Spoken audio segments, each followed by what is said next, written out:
23 का रास्ता निकलने वाला है। बिल्कुल 23 का रास्ता निकलने वाला है। और इस बीच हमारे साथ एक और मेहमान, अनुज जी तो आप हमारे साथ बने ही रहेंगे। हमारे साथ खास मेहमान हैं दिनेश चौहान। इनको मैं अब युवा आम आदमी पार्टी का नेता कहूंगा और बड़ा युवाओं के लिए संघर्ष किया है जमीन पर। आम आदमी पार्टी के युवा चेहरा है मध्य प्रदेश में। आवाज आ रही है दिनेश आप तक मेरी? जी सर, जी आ रही। मेरी आवाज आ रही है आपको? हाँ मुझे आ रही है। सिंगरौली तो जीत ली, आज सिंगरौली जीत ली सर। बहुत लगभग 50 से ज्यादा पार्षद जीते हैं। और मैं खुद छिंदवाड़ा गया था, न्यूटन चिकली में प्रचार करने के लिए, युवाओं का प्रचार कर। वहां से युवा जीता है हमारा राहुल, वार्ड नंबर 7 से। वो बीजेपी और कांग्रेस का बहुत बड़ा गढ़ कहलाता। सोचिए एक छोटी सी जगह पर अगर आम आदमी पार्टी बढ़त बना रही है तो वहां से हम लोग 4-5 सीटें जीतते अगर रात को दारू ना बढ़ती तो, है ना? क्योंकि मैं तो बहुत ग्राउंड रिपोर्टिंग में कर रहता हूँ। और जिस प्रकार से हम मुद्दे उठा रहे हैं, क्योंकि आम आदमी पार्टी ने सच बताऊं तो इतना सोचा भी नहीं था, क्योंकि हम लोग तो बस फॉर्म भरे थे। जितना बीजेपी कांग्रेस ने प्रचार किया, अगर इसका हम आधा भी प्रचार करते तो आधी सीटें जीत जाते।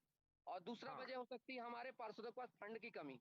बेरोजगार युवाओं के पास कोई फंड वंड होता है नहीं। और चुनाव आज एक बड़ा मुद्दा बन चुका फंड का। जिसके पास फंड होता है वो लोगों तक अप्रोच कर पाता है, लोगों को जो है विभिन्न प्रकार के लोक लुभावन चीजें दे सकता है। और जो रोजगार बेरोजगार व्यक्ति है, जो आम आदमी पार्टी में जो खड़ा हुआ जो पार्षद था, उस पार्षद के पास दो ही चीज थी, उसकी खुद की जान थी, उसकी खुद की आवाज थी। अगर आप आज भरोसा करके आगे चुनाव में देते हैं वोट तो तय था। देखिए नई पार्टी आप आके दिनेश, मैं भी जानता हूँ आप भी जानते हैं, संघर्ष होता है। उस संघर्ष के रास्ते से किसी दल का निर्माण होता है। और मुझे ये बता दीजिए कि पीछे आप जहां पर हैं वहां तो हरियाली है। आज कुछ है इस चरण में हरियाली नजर आई पार्टी के लिए कि नहीं? हाँ है ना। आज के जैसे शुरुआती चरण में छिंदवाड़ा से हमारे कुछ उम्मीदवारों ने चुनाव जीता है अभी।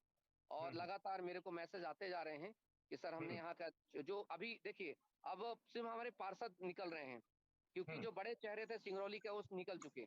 अब जो छोटे छोटे वार्डों पर खड़े थे हमारे पार्षद, जो युवा थे, उनकी खबर आ रही है, उनको जीतने की खबर आ रही है। तो हमारे लिए तो एक बहुत बड़ी बात है। एक भी सीट अगर जीतते हैं वो हमारे लिए बहुत बड़ी बात होती है, क्योंकि जनता कुछ क्षेत्रों पर ना उसने ये क्या कहते हैं, ना पैसा चुन रही है, ना वो ये चुन रही है कि आप पीछे राजनीतिक कितने स्ट्रांग है कितने नहीं है। वो ये चुन रही है इनको मौका दो। हमने 5-5 साल सबको मौका दिए, इनको भी मौका दे के देख लीजिए कि क्या करते हैं क्या नहीं करते। और मैंने तो हर जगह कहा महिलाओं से और बहनों से भाइयों से कि अगर ये वार्ड का व्यक्ति आपका काम ना पड़े तो झाड़ू में दे के जा रहा हूँ शुरुआत में दिखाने के लिए, और जब काम ना करे झाड़ू का बिल्कुल गुच्चा मुंह सिर पे लगाने के लिए। साफ बोलते हैं हम कि अगर ये जनता आपको बिना पैसे के, बिना दारू के, बिना नोट के बदले वोट दे रही है, बिना नोट के आपकी ईमानदारी पे वोट दो, तो ईमानदारी से काम करिए। अगर काम नहीं कर सकते तो तुरंत पद को त्याग दीजिए, क्योंकि हमें श्राप नहीं लेना है। क्योंकि अभी अगर हम मध्य प्रदेश में हम बढ़ रहे हैं, मध्य प्रदेश में आगे बढ़ रहे हैं, तो जनता के आशीर्वाद से बढ़ेंगे। तो मैंने कई बार अपने पार्षदों जो भी जीते हैं उनको भी यहीं से हिदायत देना चाहता हूँ, इस एमपी तक के माध्यम से, एमपी तक एक आज मध्य प्रदेश का नंबर 1 चैनल है। मुझे नहीं लगता कि जितनी ग्राउंड रिपोर्टिंग आप लोगों ने की उतनी ग्राउंड रिपोर्टिंग किसी भी चैनल ने नहीं की है। और आप लोग गांव-गांव तक पार्षद पहुंचे हैं, इसके लिए बहुत बहुत बधाई। और मैं आकांक्षा मैम को बोला भी था, कांग्रेचुलेशन फॉर लास्ट वो जो वोटिंग थी, और तिवारी सर आपको, ठीक है, बहुत अच्छा। और अभी आजकल चलिए उससे पहले एक चीज, पार्टी तो अलग, उस दिनेश चौहान में देख रहा हूं कि जो युवा नेता वाले जो तेवर होते हैं वो दिनेश चौहान में साफ परिलक्षित हो रहे हैं। दिनेश जी एक सवाल मेरा भी है इसमें कि पूरा एनालिसिस किया होगा इसका, तो मैं जानना ये चाह रहा हूँ कि सिंगरौली की जीत रानी अग्रवाल की व्यक्तिगत जीत है या आपकी जीत है? और दूसरा ये कि अगर इतनी संभावना आपको दिखाई दे रही थी तो केजरीवाल साहब ने सिर्फ सिंगरौली में ही एक टूर किया, मनीष सिसोदिया साहब ने सिर्फ ग्वालियर में एक जगह गए, कहीं और उन्होंने एक्सप्लोर करने की कोशिश नहीं की? क्योंकि मुझे एक जगह ये भी फीडबैक मिला कि केजरीवाल के जो उन्होंने रैली की उससे भी माहौल बदला था। जी तो आखिर मतलब इसके पीछे क्या, क्यों नहीं इतना ज्यादा खुल के सामने आया आप लोग, या हर जगह कोशिश की?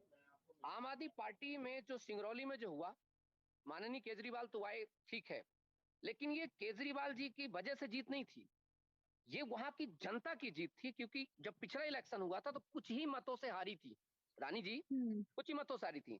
मैं रानी जी की राजनीतिक नेतृत्व क्षमता पर बिल्कुल भी संदेह नहीं है, देखिए, जब कोई नेता, बड़ा नेता एक दिन के लिए आता है ना, तो एक दिन के नेता के आने से माहौल नहीं बदलता साहब। माहौल बदलता है उस व्यक्ति की वजह से जो व्यक्ति लगातार उस ग्राउंड रिपोर्टिंग कर रहा हो, ग्राउंड ग्राउंड ड्यूटी कर रहा हो, लोगों से दिनेश जी, जुड़ मेरा रहा हो, सवाल ही ये लोगों था, से जानते हो। मेरा सवाल ही ये है कि ये रानी अग्रवाल की व्यक्तिगत जीत है या ये आपकी जीत है? मैं इसको बिल्कुल ये क्लियर कट समझना चाहता हूँ ये आपसे। रानी अग्रवाल और आप दोनों की जीत है, किसी एक की नहीं है, दोनों की जीत है। वहां की जनता ने आम आदमी पार्टी को चुना। क्यों चुना? क्योंकि रानी अग्रवाल ने अपना नेतृत्व क्षमता दिखाया। उनकी स्वास्थ्य, मुझे आपको बता दूं, उनका स्वास्थ्य भी सही नहीं था, लेकिन उन्होंने बोला नहीं, मैं जाऊंगी, लोगों के पास पहुंचूंगी। तो ये जो आत्मबल आता है ना सर, व्यक्तिनिष्ठ होता है। और जो समूह से साथ कब तब बनता है, जब उसके साथ लोग जुड़ते हैं। लोग तब जुड़ेंगे जब उसकी, आपके अंदर ऐसी प्रतिभा देखते हैं। लोग तब जुड़ेंगे जब जब चिंगारी कहीं होगी तब बारूद में आग लगेगी। जब चिंगारी ही नहीं होगी तो बारूद आपने कोई मतलब फिर नहीं। पूरे मध्य प्रदेश में एक्सप्लोर करने की कोशिश क्यों नहीं की जब उनको संभावना दिखाई दे रही थी कि ये उसकी संभावना है और उसकी इस वजह बार? है, उसकी वजह सर, पूरे मध्य प्रदेश में क्या होता है सर, चाणक्य ने कहा है कि जब आपको एक रण जीतना हो तो इकट्ठा पूरे युद्ध में पूरे मैदान में मत उतरिए, वरना तितर बितर हो जाएंगे, खासकर जब आपकी संख्या कम हो। आप एक छोर से पकड़िए और एक छोर से नस्ता नाबूद करते हुए चलिए। हमने पूर्व से पकड़ा है, पूर्व मध्य प्रदेश से पकड़ा, धीरे धीरे करके उसको चलेंगे। विधानसभा सीट में देखिएगा, अभी हम इसको और बढ़ाएंगे, क्योंकि ग्वालियर और हमारे जो सिंगरौली, ये कुछ हमारे बहुत पक्के पॉइंट हो गए, और इनको हम और अब आगे बढ़ाएंगे।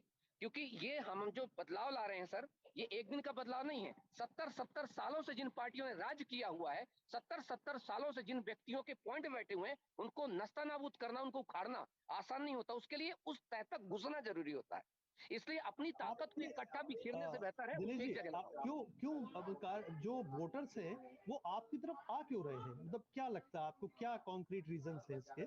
उसकी बहुत स्पष्ट रीजन है, बहुत स्पष्ट 3 रीजन आप समझिए। पहला सबसे बड़ा है, रीजन है बेरोजगारी। हर घर में पढ़ा लिखा युवा बैठा है जिसके पास काम नहीं है। अगर काम है भी तो उसकी योग्यता के हिसाब से नहीं, वो अपना जीवन नहीं चला सकता है। दूसरा, महंगाई। आप देख रहे हैं दिनों दिन महंगाई बढ़ती जा रही है, दिनों दिन महंगाई बढ़ती जा रही है। चाहे पेट्रोल की बात हो, तो पेट्रोल अगर डीजल बढ़ेगा तो हर चीज पे फर्क पड़ेगा, ट्रांसपोर्टेशन के फर्क पड़ेगा, और उसका सीधा सा फर्क पड़ता है उसके खाने पर। आपको पता है, चाहे शहरी जनता हो चाहे ग्रामीण जनता हो, आज सब्जी से लेके भाजी तक हर चीज महंगी है, और उसका सबसे ज्यादा इनकम कहाँ जाता है? सिर्फ खाने में। सेविंग्स नहीं है। शिक्षा की बात करते हैं, स्वास्थ्य की बात करते हैं, 2 साल से बदहाल है। जो व्यक्ति, पूरा परिवार जो है परेशान हो चुका है। आपने एक बहुत अच्छा प्रश्न पूछा कि आम आदमी पार्टी क्यों, बताता हूं आपको। आज के समय में ना तो कांग्रेस के पास और ना ही बीजेपी के पास, इनके पास आगे चुनाव लड़ने के मुद्दे नहीं है सर। इनके पास एक विजन नहीं है, एक प्लान नहीं है। हम हेल्थ पे काम कैसे करेंगे, हम रोजगार के लिए कैसे काम करेंगे, हम स्वास्थ्य के लिए कैसे काम करें, हम स्कूल शिक्षा को कैसे देंगे, स्किल्स को कैसे बढ़ाएंगे। सिर्फ इनकी योजनाएं लगातार 4 से 5 साल में युवा ये समझ चुका है कि सिर्फ कागज पर है, कागज से आगे नहीं बढ़ रही है। मैं आपको एक एग्जाम्पल बता रहा हूँ। मुख्यमंत्री स्वरोजगार योजना पिछले 3 साल में मात्र 15 लोगों को मिली है, और वो भी उन लोगों को मिली है जो उनके बहुत राजनीतिक थे, जानकार पहचान थे। और अगर मिली हुई है तो मुश्किल से 50 लाख, जबकि उसके उसके प्रचार में 5 करोड़ रुपए खर्च किए जा चुके हैं। तो ये जो चीजें होती है ना, और हम लोग तो पढ़े लिखे हैं, हम लोग तो पर डे एनालिसिस करते हैं और देखते रहते हैं कि हाँ कौन सी चीजें कितनी इंप्लीमेंट हुई है कि नहीं हुई। हम लोग तो आरटीए लगा के जवाब पूछते रहते हैं। तीसरी सबसे बड़ी खामी जी, इनकी। एक सवाल है, इसी में सवाल है मेरा एक कि जी, अगर इतना मतलब इस तरह से अप्रिशिएट किया गया है पूरा आपके जितनी भी पॉलिसीज हैं उनको, तो मान साहब की सीट 2 महीने के अंदर निकल गई। मतलब वो लोकसभा का उपचुनाव हुआ और मान साहब की सीट आपके पास नहीं आई। हम्म 2 महीने के अंदर, 2 महीने से पहले ही आपको जनता ने खारिज कैसे कर दिया? जहां जो मुख्यमंत्री की सीट थी वो सीट नहीं निकल के आई, वहां पे आपको एब्सोल्यूट मेजोरिटी मिली, मान जी पे भरोसा दिखाया गया, तो ऐसा कैसे? मतलब वो कंट्रास्ट कैसे? मैं आपको बता रहा हूँ, राजनीति में एक बहुत बड़ा 2 खेल होता है। एक खेल होता है प्रत्यक्ष तौर पे, एक खेल होता है पीछे। याद रखिएगा, जो ज्यादातर बहुमत होता है, जो ज्यादातर जो मत होता है, वो मत होता ही नहीं, क्योंकि वो जाता ही नहीं है। आप देखेंगे जब वोटिंग पड़ती है तो वोटिंग कौन सी क्लास करता है। वैसे में ये चैनल है, लोग बात ज्यादातर इसके बारे में नहीं बोलते, सीधे बोलते हैं जनता का मत है, जनता का मत है। पूरी तरह से जनता का मत नहीं होता, कहीं 50%, कहीं 60%, कहीं 65% वोटिंग पड़ती है। उसमें भी डिवाइड होती है पूरी, कि बीजेपी के इतना है, कांग्रेस के इतना है, अन्य पार्टियों के इतना है। अब होता यह है जब हम किसी पॉलिसीज को लाते हैं, अभी 2 से 3 महीने हुआ मुख्यमंत्री को आए हुए मान सिंह को, जो मान साहब हमारे भगवान मान जी है, उन्होंने जो पॉलिसीज को रखी है अपनी, आप देखेंगे कि वो व्यक्ति अपने ही मंत्री को गिरफ्तार करवा दिया। तो कहीं ना कहीं मैं ये नहीं कहूंगा कि आम आदमी पार्टी में सारे लोग बहुत खुश होंगे, हो सकता है कुछ ऐसे विधायक हों जो गलत मंशा रखते हों, लेकिन आप समझ गए होंगे जब एक मंत्री को गिरफ्तार कर सकता हमारी क्या औकात है। या हो सकता है कि अपने ही लोगों ने विपक्ष का सपोर्ट कर दिया हो, या तीसरा पक्ष हो सकता है कि लोगों तक, अब समझ रहे हैं आप लोग, कि जब दारू मुर्गा एक बढ़ता है तो बहुत कुछ कट जाता है, और वो उससे हम नहीं डिनाई कर सकते। आज अभी भारत की जनता, भारत का वोटर अभी जो वोट देने जाता है, जो जिसे हम एक्चुअल वोट देने जाता है, वो अभी अपने मत के उस महत्व को नहीं समझ रहा है। जो एक प्रधानमंत्री, वो एक मुख्यमंत्री को बना रहा होता है, और वो अपने मतदाता से मत विक्रेता कैसे बन जाता है रातों रात, ये बहुत बड़ी समझने की बात है। अब इसको लगेगा, समय लगेगा। और भगवत मान साहब की बात करते, 5 साल का समय दीजिए, 5 साल के बाद अगर वो सही काम नहीं कर पाते, तुरंत उनको सीएम सीट छिन जानी है। और अगर अच्छा काम करते हैं तो फिर पंजाब अपने माथे पर हमेशा हमेशा के लिए बैठाएगा भगवान मान साहब को और आम आदमी पार्टी। ये तो हम साफ साफ कहते हैं। जी जी ठीक है। जी यहाँ तो पे देखिए कई सारे दावे जो है दिनेश जी ने किए हैं और कई सारे वादे भी किए, और सबसे बड़ी बात जो मैंने बिल्कुल अंडरलाइन करके रखी दिनेश जी, वो ये कि जनता के बीच में गए झाड़ू लेके और ये कहा कि अभी झाड़ू लेकर आया हूं ताकि वोट दिए जाए, और अगर काम नहीं होगा तो झाड़ू जो है वो सर पर मारी जाए। तो कोई कुछ करे ना करे, लेकिन एमपी तक 100 दिन का रिपोर्ट कार्ड पक्का निकालेगा। वो सब तो तमाम जितने भी 16 निकाय हैं उनका निकालेगा, और उसमें आम आदमी पार्टी जीती है सिंगरौली, उसका सबसे पहले निकालेगा, क्योंकि वादे जो है वो तमाम किए गए हैं। आपके चैनल के माध्यम से मैं अपने समस्त युवा साथियों को और समस्त जनता को कहना चाहता हूं कि जिस दिन भी हमारे आम आदमी पार्टी कोई पार्षद और कोई जो मेयर गलत करता है और कुछ जनता के अनुचित प्रयोग करता है चीजों का, सबसे पहले मैं खड़ा हूंगा झाड़ू मारने के लिए उनके। क्योंकि अगर मैं आज मैं अपने जीवन का एक महत्वपूर्ण समय उनको दे रहा हूं, इसलिए नहीं दे रहा कि उनको अपने निजी कारणों से दे रहा हूं, समाज के कारणों के लिए दे रहा हूं, मध्य प्रदेश को बढ़ाने के लिए दे रहा हूं, विकास के लिए दे रहा हूं। अगर वो अपने निजी स्वार्थ पे लगाएंगे तो सबसे पहला झाड़ू मैं मारूंगा उनको। मैं ठीक है। जब जीती थी रानी अग्रवाल जी, तब उन्होंने भी यही बात कही थी कि जो दिल्ली का मॉडल है उसको सिंगरौली में लाने की कोशिश होगी, तो बिल्कुल ये देखने वाली बात होगी। देखिए यहाँ पे निर्दलियों का परफॉर्मेंस अगर हम वार्ड वाइज भी देखें, पार्षदों का कुल अगर निकाले हम पूरे 16 के 16 पार्षदों जो नगर निगम है उनका, नगर परिषदों का, तो निर्दलियों का परफॉर्मेंस भी इस बार काफी ज्यादा जो है ध्यान देने लायक रहा है। और आम आदमी पार्टी ने तो एंट्री की है, बिल्कुल 87 निर्दलीय सिलेक्ट हुए इस बार, 380 निर्दलीय पार्षद। और कटनी में निर्दलीय प्रत्याशी का मेयर बन जाना, ये भी अपने आप में एक ऐतिहासिक जो है फैसला मुझे लगता है जनता के द्वारा किया गया है। तो अगर हम इसको, क्योंकि देखिए 2023 का ट्रेलर इस पूरे नगर निगम चुनाव को, पंचायत चुनाव को, नगर परिषद नगर पालिका चुनाव को कहा जा रहा है, तो और निर्दलीय, और जो जैसे इससे पहले अगर हम मध्य प्रदेश की राजनीति में बात करें तो फिर कांग्रेस और बीजेपी के अलावा बीएसपी के कुछ 1-2 सीटें आ जाया करती थी, और वो कभी कभी कमलनाथ सरकार में हमने देखा कि निर्णायक भूमिका में आई, जब समर्थन चाहिए था, बहुमत का आंकड़ा चाहिए था उसके लिए। तो निर्दलीय और जो ये आम आदमी पार्टी की एंट्री इस बार हुई है, जिस तरीके से, जिस बैंक के साथ 2023 के जोड़ के देखें तो कितनी बड़ी आपको यहाँ पर ये एक इफेक्ट जो है वो 2023 में आपको करता दिखाई देता है। देखिए आकांक्षा, दोनों चीजों को अपन अलग अलग देखते हैं एनालिसिस करके। पहला तो आपकी, तो आप पार्टी की एंट्री को मैं ऐसे मानता हूं कि शायद जनता तीसरे विकल्प की गुंजाइश तलाश रही थी। वो संभावना उसे पहले सपा में दिखाई दी, फिर बसपा में दिखाई दी, दोनों को उन्होंने लंबे समय तक ट्राई किया, इवन उनके 4-4, 5-5 विधायक तक बनाए, लेकिन उनके नतीजे उनको शायद ये मिले कि वो मिल गए, या वो उस तरह से प्रतिरोध नहीं कर पाए, या उस तरह से वो जनता के मुद्दों को नहीं उठा पाए। तो एक तरह से मोह भंग की स्थिति होती है, जनता को लगा कि अब आप आई है तो एक बार आपको मौका देकर भी देखते हैं, आप पर ट्राई करके देखते हैं। चूंकि 2 जगह इनका मॉडल सक्सेसफुल रहा, दिल्ली में और पंजाब में। पंजाब में भी बम्पर जीत हासिल की और दिल्ली में भी बम्पर जीत हासिल, जब भी जीत हासिल करते हैं बम्पर ही करते हैं। तो इसका माने ये था कि लोगों का भरोसा पैदा करते हैं, कि लोगों को भरोसा होता है कि हाँ जो ये कर रहे हैं उससे जिंदगी में, लाइफ की क्वालिटी में चेंज आता है, ये लोगों को उम्मीद थी। अब तीसरा इन्होंने सबसे बड़ा काम जो किया था कि वो कैंडिडेट का सही सिलेक्शन किया था। तो संभावनाएं लोगों ने सोचा कि एक नई पार्टी आ रही है जिसने अपना परफॉर्मेंस दिखाया हुआ है, उस पर भरोसा करके देखते हैं। कैंडिडेट का सिलेक्शन बिल्कुल ठीक हुआ। तीसरा एक सबसे बड़ी बात होती है, इस तरह के चुनाव में जो लोकल स्थानीय निकाय के चुनाव होते हैं, इसमें चेहरा और लोकल इशू सबसे इंपॉर्टेंट रोल प्ले करते हैं।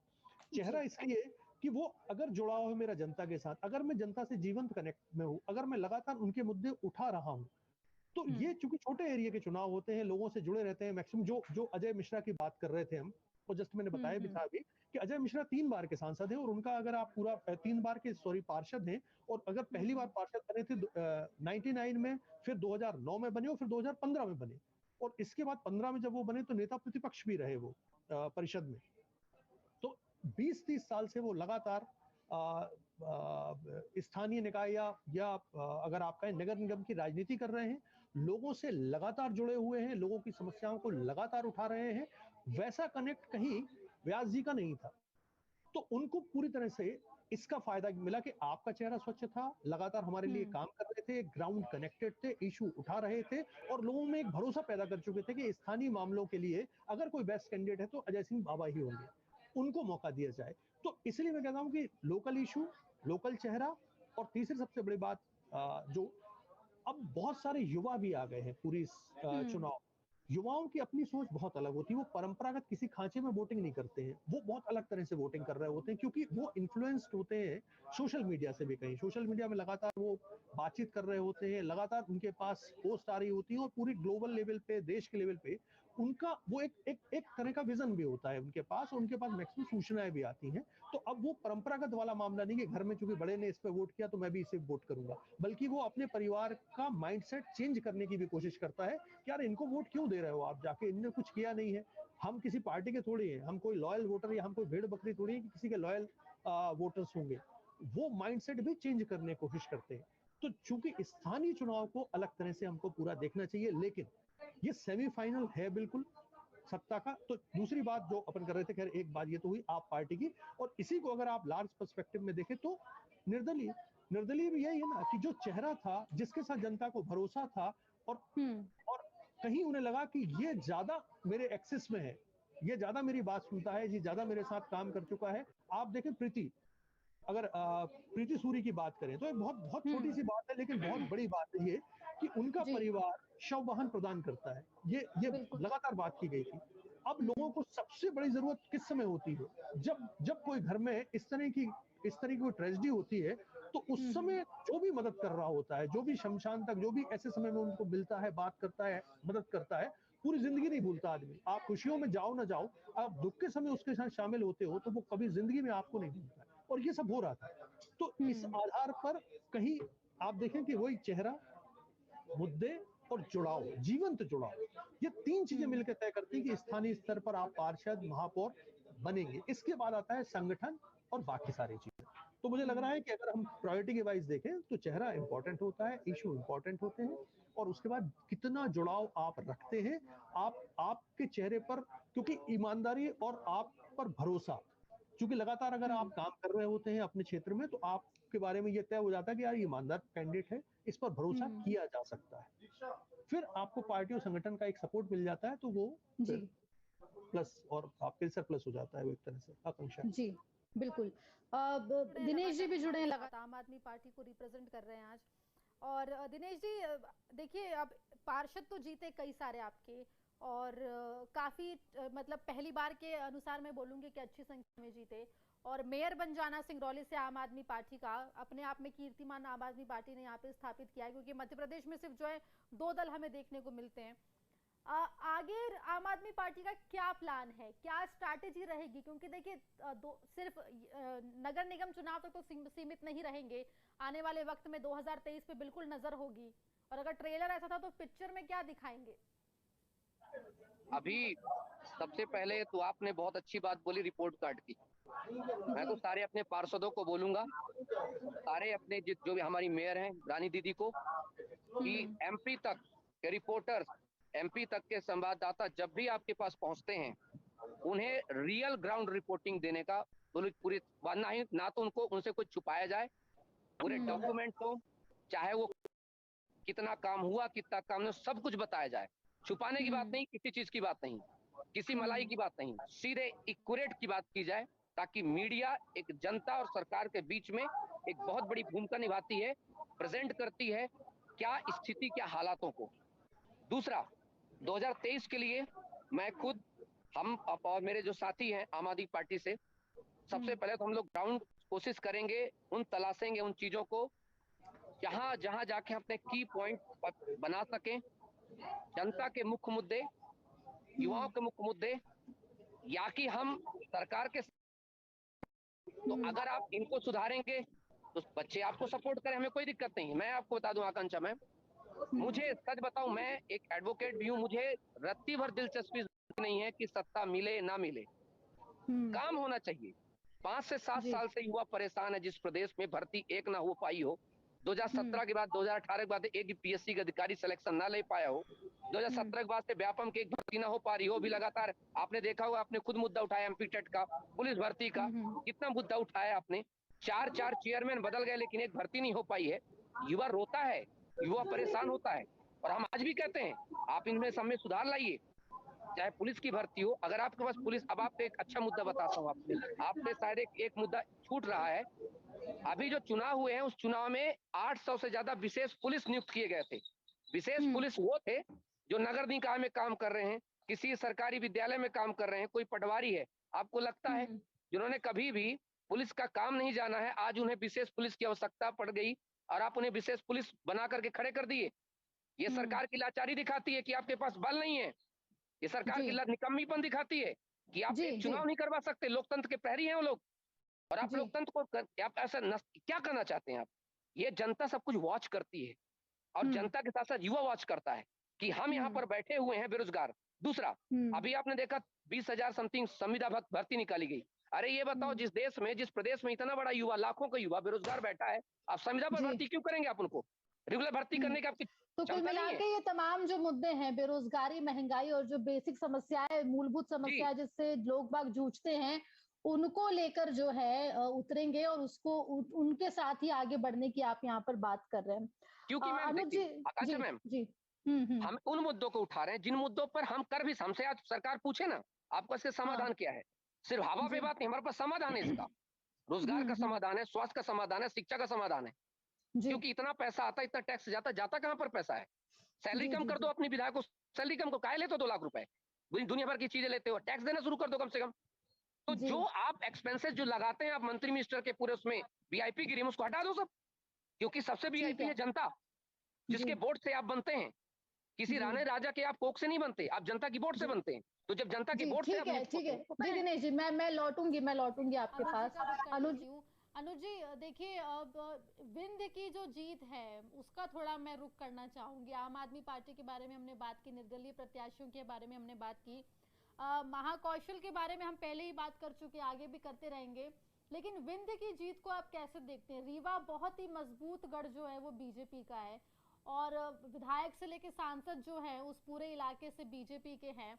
वहां पे शहर की सरकार सिर्फ मेयर नहीं, पार्षदों की भी संख्या के ऊपर अगर आप जाएंगे तो खराब प्रदर्शन नहीं है कांग्रेस का। पार्षद भी ठीक ठाक आए हैं, 18 बीजेपी के हैं तो 17 कांग्रेस के और 10 जो हैं वो निर्दलीय हैं। तो विंध्य में, रीवा में पैठ बनाना कांग्रेस की कितनी बड़ी चुनौती जो है वो बीजेपी के लिए 2023 में आपको नजर आती है? देखिए, ऐसा नहीं है, बीच का एक फेज जरूर था जहां बीजेपी ने वहां पर पैठ बनाई थी। अगर आप शुरुआती राजनीति की बात करें तो जो बड़े नेता थे मध्य प्रदेश की राजनीति के, वो वहीं से आए थे, पूरे विंध्य प्रदेश से ही निकले थे। अर्जुन सिंह हो और श्रीनिवास तिवारी की अगर बात करें जो विधानसभा अध्यक्ष भी थे, तो वहां से निकलते रहे लगातार। बीच में बीजेपी और स्पेशली जो आरएसएस ने काम किया था, संगठन ने काम किया था, उसके चलते वहां बहुत जबरदस्त पैठ बन गई थी भाजपा की। ये इसका एनालिसिस ये बहुत जरूरी है।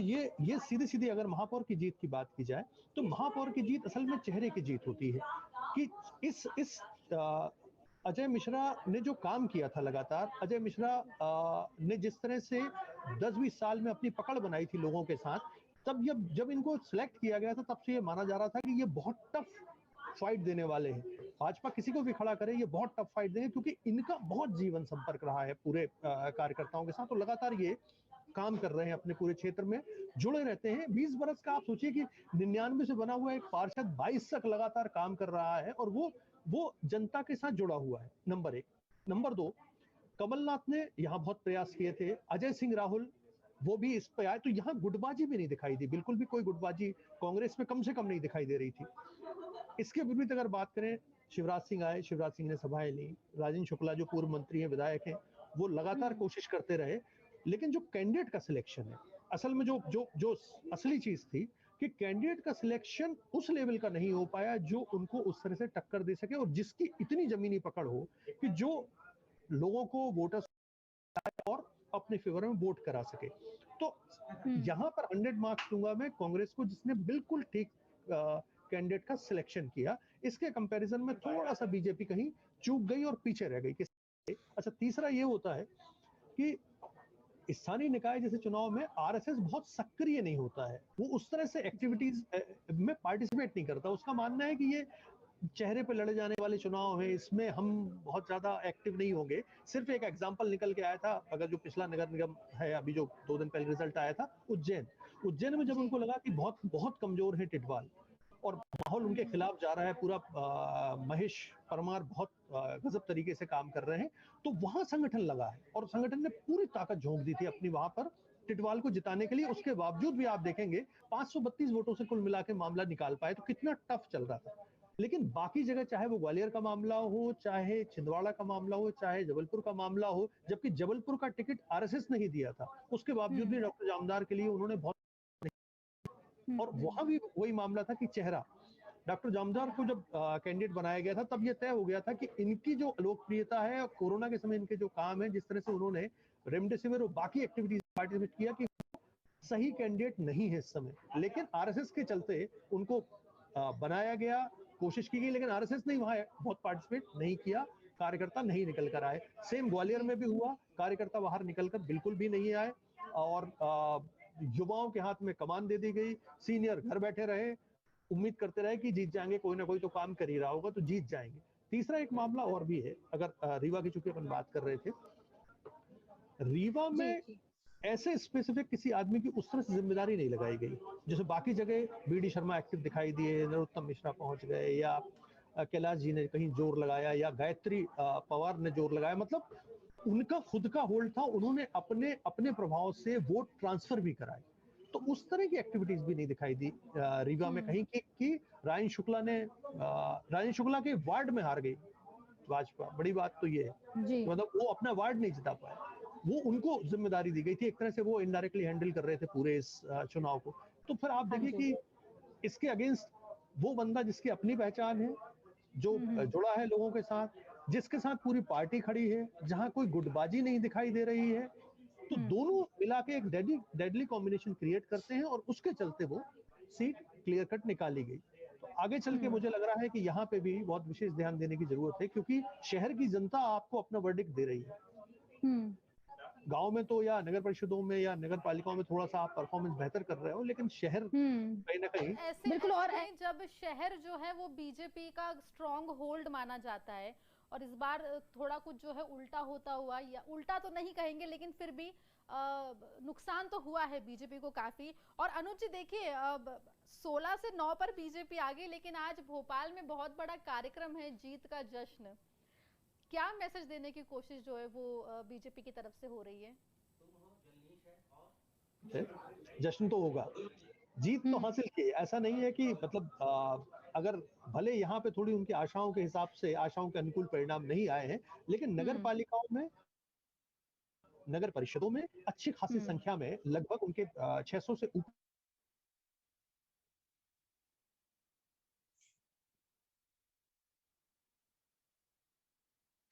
ऊपर पार्षद जीते हैं, तो इस 200-300 के आसपास निर्दलीय जीते हैं। तो अगर पूरा देखें, अगर तो मतलब जश्न मनाना तो बनता है, क्योंकि आपको कार्यकर्ताओं को चार्ज भी करना है, आपको अगली विधानसभा में जाना भी है, और आप ये नहीं कह सकते कि आत्मचिंतन वो अलग से करेंगे। उनको ये समझ में आया कि परिणाम उनके बहुत अनुकूल नहीं रहे, तो अब इस पे आत्ममंथन किया जाएगा, चिंतन किया जाएगा, फीडबैक लिया जाएगा, और कांग्रेस ने तो तैयारी शुरू कर भी दी, कांग्रेस ने फीडबैक ले भी लिया है, और अब इस पे 2 या 3 दिन बाद वो शायद बैठक करने वाले हैं। सेम बीजेपी भी करेगी। तो अभी का तो मामला ये है ना कि कार्यकर्ताओं को ये मैसेज तो देंगे ना कि हमने बम्पर जीत हासिल की है, ठीक है, बिल्कुल बिल्कुल परिणाम हमारे आशा के अनुकूल नहीं रहे। जी बिल्कुल।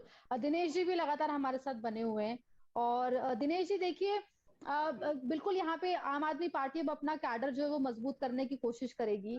और आप खुद युवा हैं, युवाओं की आवाज उठाते रहे हैं। इससे पहले भी हम बेरोजगारी वाले मुद्दे पे आपके साथ बहुत बार बातचीत हो चुकी है।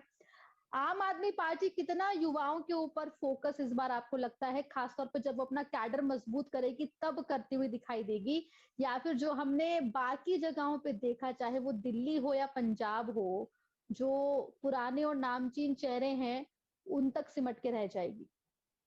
नहीं, मध्य प्रदेश में आम आदमी पार्टी से जब मैं खुद जुड़ा था तो मैंने उनसे एक ही चीज पूछी थी, ये बताइए कि आप मध्य प्रदेश में आम आदमी पार्टी में युवाओं को लेकर आपकी सोच क्या है। तो उन्होंने साफ तौर पे कहा था कि 80% चाहे वो विधानसभा की सीट हो चाहे पार्षदों की सीट हो, हम युवाओं को ही सुनिश्चित करेंगे कि 80% सीटों पर सिर्फ युवा उतरे।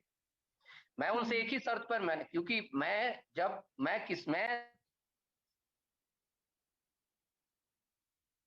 राजभक्त हूं, मैं सिर्फ देशभक्त हूं। क्यों? मैं पार्टी से सवाल करने वाला व्यक्ति हूं, मुझे भक्तगिरी बिल्कुल भी नहीं आती। जिस दिन मेरी पार्टी गलत करेगी सबसे पहले खिलाफ खड़ा हुआ मैं मिलूंगा, क्योंकि हम आज अगर दिन रात मेहनत करते हैं तो युवाओं के जो अहित हुए हैं, इसलिए आज हम बीजेपी, कांग्रेस की जगह बीजेपी क्यों लेकर के आए थे, फिर कांग्रेस से बीजेपी कांग्रेस क्यों लेके आए थे? क्योंकि जनता के पास जब जनता के विकास के लिए, जनता के जो दायित्व बनते जनता के प्रति सरकार के, जब उस पर खरा नहीं उतरती तो वो बदलाव करती हैं। तो आज अगर तीसरा विपक्ष के तौर पर, तीसरे पक्ष के तौर पर अगर हम जनता के सामने आपको लेकर के आ रहे हैं, तो युवाओं की भूमिका अत्यंत गंभीर तरीके से और बहुत संवेदनशील तरीके से रखी जा रही है। उसकी एक बताता हूं, आप अभी देखिए पार्षदों की सीट में जितने हमारे पार्षद जीते हैं, आप देखेंगे ज्यादातर सिर्फ कौन है? युवा ही है। अभी कोई 25 साल का है, कोई 26 साल का है, कोई 30 साल का है, कोई 32 साल का है, इस प्रकार से। तो पहले से ही सीट का जो आवंटन किया गया है 2023 के लिए भी बहुत पहले से बता दिया गया है कि युवा अपने अपने क्षेत्रों की तैयारी शुरू कर दें, बिना पैसे टिकट मिलेगी। और साथ ही साथ में जिसके पास, जो युवा जन जन तक घुसा रहेगा, जन जन तक पहुंचाव होगी, उसकी अप्रोच होगी उसकी, उसी को टिकट सुनिश्चित होगी, ताकि ऐसा ना हो कि व्यक्तियों के साथ या आम जनता के साथ छलावा हो जाए कि जी हम तो हमारा फेवरेट व्यक्ति तो ये है जो हमारे साथ डेली मिलता है, विधायक पर हम भरोसा भी नहीं करते हैं। वो नेता चाहिए जो उस व्यक्तियों से, अपने लोकल व्यक्तियों से जुड़ाव महसूस करता हो। तो आम आदमी पार्टी की रणनीति आगे चल के युवाओं के लिए यही है। और साथ ही साथ जो घोषणा पत्र जब बनेगा तो मैं खुद भोपाल में युवाओं का एक सम्मेलन आयोजित करवाऊंगा, कोई मैदान बुक करके, जहां प्रदेश के विभिन्न युवा आएंगे और हम उनसे पूछेंगे आप घोषणा पत्र में क्या चाहते हैं जी। तो पहली बार ऐसा होगा कि युवा अपना घोषणा पत्र खुद बनाएगा और सौंपेगा, और उसी पे उसकी जो स्क्रूटनी करके वही पॉइंट, उन्हीं बिंदुओं को हम अपने घोषणा पत्र में रखेंगे। ये साफ तौर पर है। ठीक है, तो स्ट्रैटेजी भी आपने बताई और बिल्कुल युवाओं को बिल्कुल फोकस में रखा जाएगा, ये तमाम बातें भी आपने कही। और बिल्कुल बधाई, क्योंकि आम आदमी पार्टी की एंट्री हुई है। और ये जो मैंने आपसे कहा था कि 100 दिन का रिपोर्ट कार्ड, बिल्कुल मेरा रिपोर्टर है एमपी तक का, वो बिल्कुल पहुंचेगा रानी अग्रवाल जी के यहाँ। और 100 दिन में कितना विकास कार्य हुआ है उसके बारे में बिल्कुल हम जो है रिपोर्ट फाइल करेंगे। बहुत बहुत शुक्रिया दिनेश जी, आप जुड़े हमारे साथ और तमाम इंसाइट आपने रखा यहाँ पर। Thank you so much ma'am, thank you so much, thank you so much ji.